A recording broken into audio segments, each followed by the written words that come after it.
मुहर्रम उल हरम, एक नया साल, एक नई उम्मीद।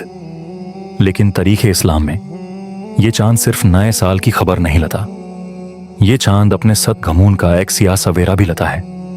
ये वो महीना है जिसमें नवसह रसूल सल्लल्लाहु अलैहि वसल्लम ने हक और सच की खातिर अपनी पूरी कुर्बानी पेश कर दी। आज हम तारीख के उन्हीं सफ़हात को पलटाएंगे। वक्त गुजर रहा था, मदीना से दूर शहर कोफा में बेचैनी बढ़ रही थी। लोग परेशान थे, हालात बदल रहे थे।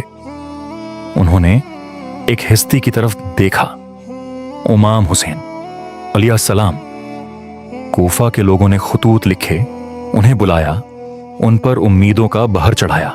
इमाम हुसैन अलैहिस्सलाम जानते थे कि रास्ता दुश्वार है। वो जानते थे कि कोफा के खतूत वफा नहीं करेंगे, लेकिन उनका फैसला साफ था। जब तक जुल्म और नाइंसाफी का दौर है, हक के लिए खड़ा होना फर्ज है। उन्होंने अपने नाना हजरत मोहम्मद सल्लल्लाहु अलैहि वसल्लम की सुन्नत को जिंदा रखना था। और फिर वो दर्द भरी रात आई।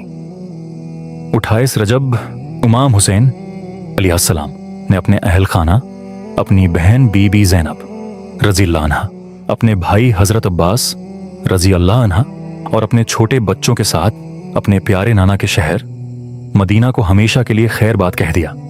ये एक ऐसी रुखसती थी जिस पर आसमान भी रो दिया। मक्का पहुंचकर इमाम ने कुछ महीने क़याम किया। हज का वक्त करीब था। दुनिया भर से मुसलमान जमा हो रही थी, लेकिन याजीदी हुकूमत के खौफनाक मंसूबे जारी थी। इमाम को पता चला कि उन्हें हज के दौरान शहीद करने की सजिश हो रही है। उन्होंने हज को उम्रह में तब्दील किया और आज जवाल हज को मक्का छोड़ दिया। सफर जारी रहा, तपती धूप और रीत के तूफान। और फिर 2 मुहर्रम 61 हिजरी ये छोटा सा काफिला दरिया फुरात के करीब एक ऐसी जगह रुका जिसे करबला कहा जाता था। जब घोड़े रुक गए, इमाम ने पूछा, इस जगह का नाम क्या है? जवाब मिला, करबला। इमाम मुस्कुराए, लेकिन उनकी आंखों में वहां खैमे लगाए गए। बीबी ज़ैनब रज़ी अल्लाह अन्हा, हजरत उम्मे रबाब, हजरत फजा और छोटे बच्चे। ये वो काफिला था जो सिर्फ हक का दावेदार था। लेकिन इन खेमों पर जल्द ही मुश्किलात के बादल छा जाने वाले थे। मुहर्रम की 7 तारीख को दुश्मन ने अपना मकरूहा चेहरा दिखाया। यजीदी फौज ने दरियाए फुरात पर कब्जा कर लिया। इमाम हुसैन अलैहिस्सलाम और उन साथियों पर पानी बंद कर दिया गया। करबला की गर्मी, बच्चों की प्यास, ये वो आजमाइश थी जिसकी मिसाल दुनिया में नहीं मिलती।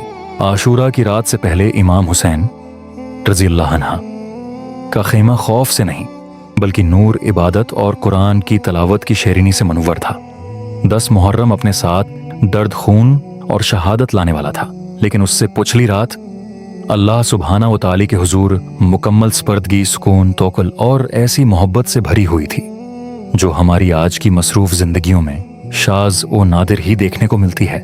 इमाम हुसैन रज़ी अल्लाह अन्हा के साथी और उनके अहल बीत रज़ी अल्लाह अन्हा हम जानते थे कि सुबह होते ही शहादत यकीनी है। उसके बावजूद उन्होंने अपने आखिरी लम्हात में किया क्या? उन्होंने कुरान को चुना, उन्होंने दुआ को चुना, उन्होंने जिक्र को चुना, उन्होंने अल्लाह सुब्हाना व ताली को चुना। इमाम ज़ैनुल आबिदीन रज़ी अल्लाह अन्हा, जो इमाम हुसैन रज़ी अल्लाह अन्हा के साहबजादे हैं, रिवायत करते हैं, आशूरा की रात में बीमार था, मगर मुझे याद है कि मेरे वालिद के साथियों के खैमों से कुरान की तलावत, तहलील, तकबीर और दुआओं की आवाज़ें आ रही थीं। ऐसा लग रहा था जैसे शहद की मुखियां गंगना रही हों। वो गहरे सुकून की कैफियत में थे। जरा तसव्वुर करें, ये जानते हुए कि तुलुए आफताब के साथ ही तलवारें आपकी मंतजर हैं। फिर भी पूरी रात नमाज, रुकुआ, सजूद और अल्लाह सुब्हाना व ताला के कलाम को सरगोशी में पढ़ते हुए गुजारना। सरगोशी में हम सोने से पहले मोबाइल स्क्रॉल करते हैं, कोई आखिरी किस्त देख लेते हैं या आम सी बातों में वक्त गुजार कर सो जाते हैं। हमें अल्लाह की नामतों का तजुर्बा करते हुए सुभान अल्लाह कहना भी بھی مشکل یاد رہتا ہے۔ ہم قرآن کریم کو رمضان، شادیوں، جنازوں یا کسی طویل سفر پر نکلنے کے سوا نہیں کھولتے۔ اکثر ہمارے مصحف دھول میں اٹھے ہوئے، اچھوتے اور پڑھے بغیر پڑے رہتے ہیں، گویا وہ کسی آفت کا انتظار کر رہے ہوں جو ہمیں ان کی طرف واپس لے آئے۔ حالانکہ یہ واپسی بھی صرف اس وقت تک ہوتی ہے جب تک ہم مصیبت سے باہر نہ آ جائیں، جیسا کہ اللہ سبحانہ و تعالی نے قرآن کریم میں درست فرمایا ہے۔ اور جب انسان کو تکلیف پہنچتی ہے تو وہ ہمیں پکارتا ہے، پہلو کے بل لیٹے ہوئے یا بیٹھے ہوئے یا کھڑے ہوئے۔ پھر جب ہم اس سے اس کی تکلیف دور کر دیتے ہیں تو وہ یوں گزر جاتا ہے جیسے اس نے اپنی کسی تکلیف کے لیے ہمیں پکارا ہی نہ ہو۔ پھر بھی کربلا میں وہ نفوس کتنے پاکیزہ تھے جنہوں نے اپنی زندگی کے آخری لمحات میں اپنی اور اپنے اہل و عیال کی جانوں کو لاحق شدید خطرات کے درمیان اور شدید پیاس و بھوک کی حالت میں قرآن کا رخ کیا۔ انہوں نے قرآن کو صرف ایک فرار کا راستہ نہیں بلکہ ایک مضبوط سہارا بنایا۔ نبی کریم صلی اللہ علیہ وسلم نے فرمایا، تم میں سب سے بہتر وہ ہے جو قرآن سیکھے اور اسے سکھائے۔ صحیح بخاری۔